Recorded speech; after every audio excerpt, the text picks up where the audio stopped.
अस्सलाम वालेकुम नाज़रीन। आज हम बात करेंगे एक अहम लिटरेरी टर्म की जिसे इमेजरी कहते हैं। लिटरेचर में ये लफ्ज़ बार बार आता है, लेकिन अक्सर तलबा कंफ्यूज रहते हैं आखिर इमेजरी है क्या। इमेजरी का मतलब ऐसे अल्फाज और जुमले इस्तेमाल करना जो कारी के जहन में एक वाज़िया तस्वीर बना दें। In simple words, imagery means language that appeals to our senses, यानी वो अल्फाज जो हमें देखने, सुनने और सूंघने, चखने या छूने का एहसास दिलाएं। इमेजरी की कई इकसाम हैं।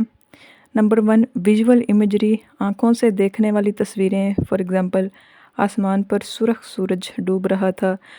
ऑडिटरी इमेजरी, आवाज़ें, मसलन परिंदे खुशी से चहचहा रहे थे। ओल्फैक्टरी इमेजरी, खुशबू या बदबू, मसलन फूलों की खुशबू फ़िज़ा में फैल गई। गस्टेटरी इमेजरी, जायका, मसलन शहद का जायका ज़ुबान पर फैल गया। नंबर 5, टेक्टाइल इमेजरी, यानी छूने का एहसास, मसलन सर्द हवा ने जिल्द को छू लिया।